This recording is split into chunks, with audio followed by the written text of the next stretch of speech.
Direktur Jenderal Potensi Pertahanan Kementerian Pertahanan Kemenhan, Brigjen TNI Dadang Hendra Yuda menyebut Indonesia telah ketinggalan jauh dengan negara lain terkait komponen cadangan Komkat untuk memperkuat pertahanan negara. Dibanding negara lain, kata dia, Indonesia yang sudah 75 tahun merdeka justru hingga saat ini belum memiliki komponen cadangan yang dia sebut sangat diperlukan. Jadi komponen cadangan itu kita sudah ketinggalan, 75 tahun kita merdeka kita tidak punya, kata Dadang dalam acara Rembuk Nasional, Ngopi Daring Bela Negara yang disiarkan secara daring, Rabu, 24/3. Dia pun merinci negara-negara lain yang telah lebih dulu menyiapkan komponen cadangan.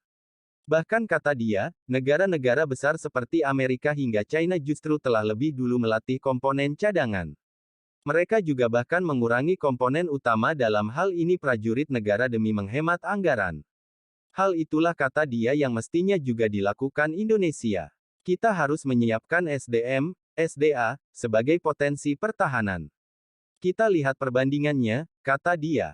Misalnya, kata dia, China saat ini memiliki jumlah penduduk hingga hampir 1,5 miliar hanya memiliki sekitar 2 juta tentara aktif.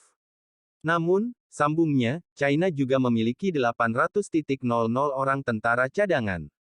Amerika yang jumlah penduduknya 334 juta tentara aktif itu 2.580.255. Tentara cadangannya hampir sama, 2.458.500 orang. Ini kira-kira perbandingan. Jadi kita sudah sangat ketinggalan, katanya. Singapura, tetangga kita, yang luas teritorialnya tidak lebih dari Jakarta, jumlah penduduknya hanya 6 juta, dia itu tentaranya hanya 60.000. Tetapi komponen cadangannya itu hampir seluruh masyarakat Singapura. Tujuannya apa? Kalau ada ancaman mereka sudah terorganisir, sudah terlatih, imbuhnya. Kemenhan diketahui mulai melakukan perekrutan komponen cadangan yang pendaftarannya dilakukan di koramil-koramil setempat di Indonesia. Tak semua warga negara Indonesia bisa mengikuti program komponen cadangan Komkat yang dipastikan akan dibuka tahun ini. Program itu baru diperuntukkan bagi warga negara Indonesia dengan rentang usia 18 hingga 35 tahun.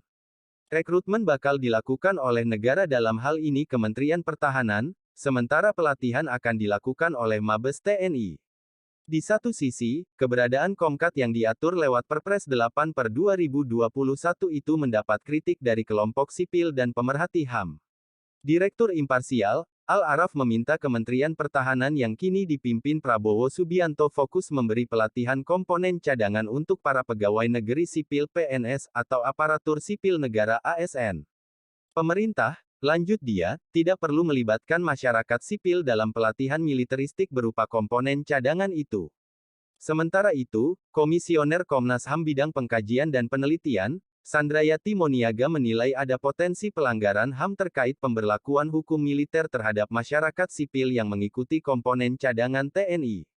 Ketidakteraturan itu tercantum dalam Undang-Undang Nomor 23 Tahun 2019 tentang Pengelolaan Sumber Daya Nasional (PSDN). Salah satunya, kata Sandra, berkaitan dengan pemberlakuan hukum militer bagi masyarakat sipil yang tergabung dalam komponen cadangan dan komponen pendukung. Menurutnya, meski telah bergabung dengan komponen cadangan, masyarakat tetap menyandang titel warga sipil, bukan bagian dari militer. Pidana bagi komponen cadangan dan komponen pendukung pertahanan negara Pasal 46 UU PSDN menentukan bahwa terhadap komponen cadangan diberlakukan hukum militer, seharusnya tidak dapat diberlakukan demikian, kata Sandra saat menjadi pembicara dalam diskusi yang digelar Komnas HAM.